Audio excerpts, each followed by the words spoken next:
नमस्कार। जमीयत उलमाए हिंद के जानिब से आज रामलीला मैदान में विशाल रैली हुआ। रैली में पहुंचे श्री तौसीफ रज़ा ने अपने बातों को रखा और उलमाए हिंद के कोलकाता के जनरल सेक्रेटरी ने अपनी बातों से अवगत कराया। जी, पहले आप अपना परिचय बताएं। मेरा नाम मोहम्मद तौसीफ रज़ा है। सोशल वर्क करते हैं, सोशल एक्टिविटीज़ है। आज का ये जो बहुत बड़े पैमाने पर ये कार्यक्रम हुआ और मौजूदा वक्त काले कानून के खिलाफ एहतजाज हुआ, इसके बारे में आपका क्या इज़हार ख्याल है? देखिए, ये बहुत बड़ा एहतजाज तो नहीं हुआ है। अगर ये कानून वापस नहीं लिया गया, इसे रद्द नहीं किया गया, तो इससे बड़ा भी एहतजाज हम लोग करेंगे। इससे बड़ा धरना करेंगे। ज़रूरत पड़े तो हम धरने पे बैठ जाएंगे, पर ये संविधान का खिलाफ जो कानून है, इसे रद्द करना होगा। और जो हमारे देश के गृह मंत्री ये बात जो कह रहे थे कि मुसलमानों को अपोजिशन पार्टी बरगलाने की कोशिश कर रही है, भड़काने की कोशिश कर रही है, ये मुसलमानों का हुकूक का बिल है। मैं उनसे ये बात पूछना चाहता हूँ, अगर ये बिल मुसलमानों का हुकूक का बिल है तो भारतीय जनता पार्टी से इस बिल को पेश करने के लिए ना कोई मुसलमान सांसद राज्यसभा में था, ना कोई लोकसभा में है। तो ऐसा कैसे मुसलमान का हुकूक का बिल है? ये कैसा हुकूक जो मुसलमानों को आप दिलाना चाहते हैं?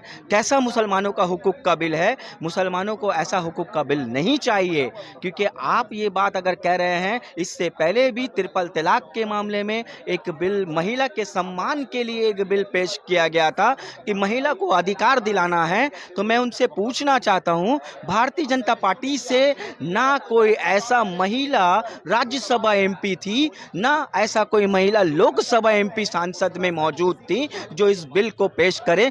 तो ऐसा कैसा सम्मान महिला को दिलाना कि आपकी पार्टी से कोई मुसलमान महिला राज्यसभा में, ना लोकसभा में सांसद है, ना पूरे भारतवर्ष में ऐसा कोई महिला नहीं जो पूरे भारतवर्ष में कोई किसी असेंबली में, आपके पार्टी में मुसलमानों को जगह नहीं है, तो आप कैसे मुसलमानों का हुकूक दिलाने की बात करते हैं?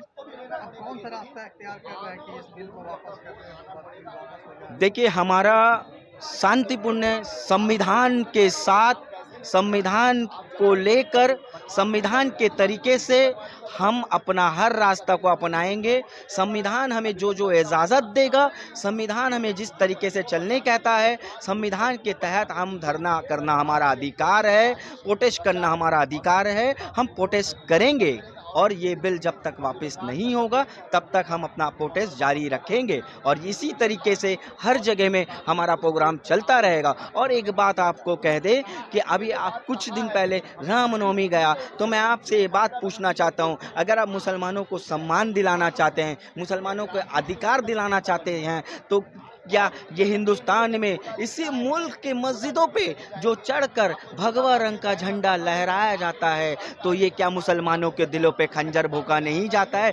मुसलमानों को ठेस नहीं पहुंचाया जाता है? आप कैसा मुसलमानों को सम्मान दिलाना चाहते हैं? कैसा मुसलमानों को अधिकार दिलाना चाहते हैं? मुसलमान के दिलों में बार बार तकलीफ पहुंचाना चाहते हैं, मुसलमान को बर्बाद करना चाहते हैं, मुसलमान को नस्ल नाबूद करना चाहते हैं, मुसलमान की संपत्ति को छीनना चाहते हैं, मुसलमान को ख़त्म करने की ये साजिश है। और एक बात और आपको बता दूं, इस मुल्क में सबसे ज़्यादा संविधान को पसंद करने वाला लोग अगर कोई मौजूद है तो ये हिंदुस्तान का मुसलमान है, जो संविधान को पसंद करता है, संविधान को मानता है। क्योंकि मैं आपको इसका जीता जागता सबूत दे दूं कि राम मंदिर का जब फैसला, जब बाबरी मस्जिद का फैसला हुआ था, सुप्रीम कोर्ट ने जो फैसला दिया था, सुप्रीम कोर्ट का जो फैसला था, हमने उस फैसले को स्वीकार किया।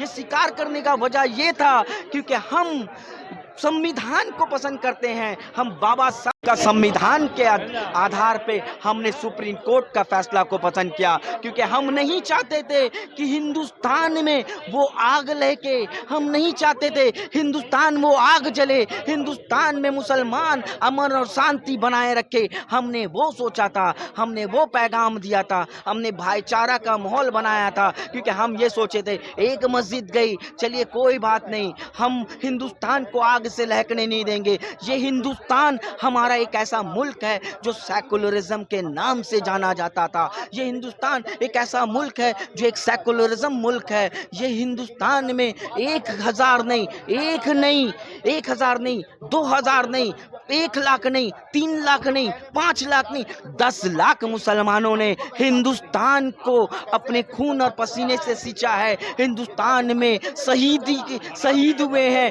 तब जाके ये मुल्क आज़ाद हुआ। जमीन चाहिए तो मैं आपसे कहना चाहता हूं, जो चीन जमीन कब्जा करके रखा है वो जमीन को आप छीन के दिखाइए, तब हम आपको गौरवशाली मानेंगे। जो पाकिस्तान जमीन कब्जा करके रखा है कश्मीर में, वो जमीन छीन कर दिखाइए, तब आपको हम गौरवशाली मानेंगे। आप मुसलमान के अपने ही मुल्क के, अपने ही देश के मुसलमान के जमीनों पे कब्जा करने की कोशिश कर रहे हैं। ऐसे उनके पर एक काला कानून लाने की कोशिश कर रहे हैं ताकि मुसलमान आप अपना जमीन खो बैठे। मुसलमानों का मस्जिद को आप वक़्फ़ का मस्जिद को आज लाखों मस्जिद वक़्फ़ की है। कल को कोई खड़ा होकर कहेगा ये वक़्फ़ का मस्जिद नहीं है तो वो वहाँ नमाज बंद कर दिया जाएगा कि ये आपका इस मुल्क में इस तरह का फैसला, इस तरह का कानून हमें बिल्कुल बर्दाश्त नहीं है। ये काला कानून, ये वक़्फ़ का ज़मीन है, हमारे पूर्वजों का ज़मीन है। ये वक़्फ़ का ज़मीन हमारे बाप दादाओं का ज़मीन है। ये वक़्फ़ का ज़मीन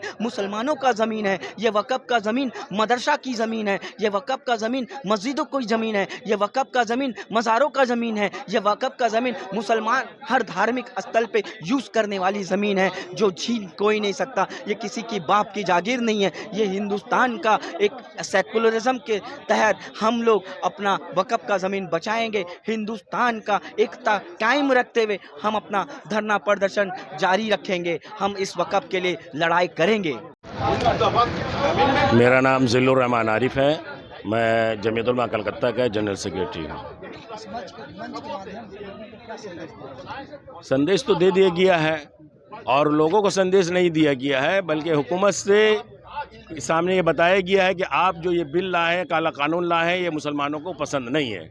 और ये तमाम आवाम ने एक जगह जमा होकर, तमाम मसलक के लोगों ने ये जमा होकर, और मसलक के अलावा गैर दूसरे मज़हब के लोग भी थे, तमाम लोगों ने ये बात कही है कि इस कानून को नहीं लाना चाहिए, ये मुल्क के लिए नुकसानदेह है। अगला कदम जो हमारी वर्किंग कमेटी फैसला करेगी या हमारे जो बड़े ऑर्डर देंगे, हुक्म देंगे, उस पर हम लोग अमल करेंगे, लेकिन लड़ाई लड़ते रहेंगे।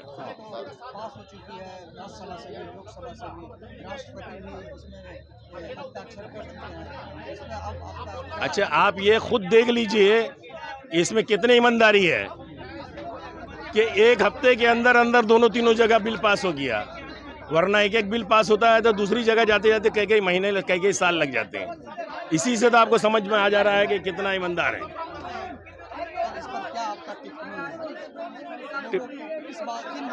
लोगों से हम यही एक दरख्वास्त करेंगे, जो लोग भी वक़्फ़ के ताल्लुक़ से प्रोग्राम कर रहे हैं, जहाँ भी कर रहे हैं, अमन के साथ कानून के दायरे में रहते हुए प्रोग्राम करें, और जो भी है अमन शांति के साथ और कानून को हाथ में लेते हुए काम, मतलब कानून को हाथ में ना ले और अमन के साथ काम करें। बस यही हम लोग की गुजारिश है आवाम से।